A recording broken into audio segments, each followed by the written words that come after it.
আজকে আমি আপনাদের আলুর পকোড়া রেসিপি দেখাবো। আসসালামু আলাইকুম, সবাই কেমন আছেন? এই আলুর পকোড়া করতে খুব বেশি উপকরণ লাগে না, ঘরে থাকা কিছু উপকরণ দিয়ে এই আলুর পকোড়াটা তৈরি করা যায়। চলুন দেখে নেওয়া যাক কীভাবে আলুর পকোড়া করা যায়। এই জন্য আমি একটি বড় সাইজের আলু নিয়েছি। এই আলুটাকে আমি ছিলে নিব। ছেলার পরে আমি একটু এগুলোকে কেটে নিব, পিস পিস করে গোল গোল করে কেটে নিব। কাটা হয়ে গেলে আমি এইগুলাকে পানিতে ভিজিয়ে দিব, আর এর মধ্যে একটু লবণ অ্যাড করে দেব। দিয়ে আমি ভালো করে এটাকে ধুয়ে নিব। আর এরপরে আমি ব্যাটারটা রেডি করব।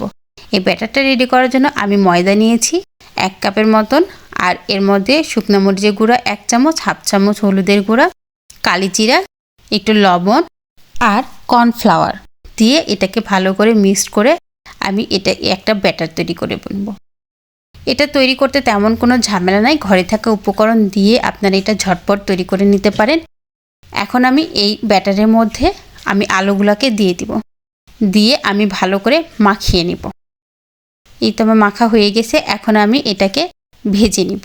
অল্প তেলে এটা ভাজা যায়, এটা ভাজতে খুব বেশি তেলের প্রয়োজন হয় না। এখন আমি ব্যাটারে মিক্সড করা সব আলুগুলোকে একে একে তেলের মধ্যে দিয়ে দিব। একটু ঘুরিয়ে দিব, তাহলে আমার পকোড়াগুলো একটু সুন্দর ফুলে যাবে। এক পাশ হয়ে গেলে আরেক পাশ উল্টিয়ে দিব। বাসায় কোনো মেহমান আসলে ঝটপট এই পকোড়া রেসিপিটা তৈরি করে দিতে পারেন। এটা খেতে অনেক মজা হয়। আমার ভাজা হয়ে গেছে, আমি এখন এগুলাকে উঠিয়ে নিব। এই তো আমার হয়ে গেল আলুর পকোড়া রেসিপি। খুব ঝটপট এবং ক্রিস্পি মজাদার একটি আলুর পকোড়া রেসিপি। এটা বাচ্চাদের স্কুলে টিফিনেও দিতে পারেন বা বিকেলে চায়ের সাথেও খেতে অনেক মজা, অনেক টেস্টি হয়। এটা যেমন ক্রিস্পি তেমন খেতে অনেক মজা। আমার রেসিপিটা কেমন লেগেছে প্লিজ একটু কমেন্টে বলবেন, এবং যারা ইউটিউব থেকে দেখছেন তারা একটা সাবস্ক্রাইব করে দিবেন, আর যারা ফেসবুক থেকে দেখছেন তারা একটা ফলো দিয়ে দিবেন। সবাই ভালো থাকবেন, সুস্থ থাকবেন। আল্লাহ হাফেজ।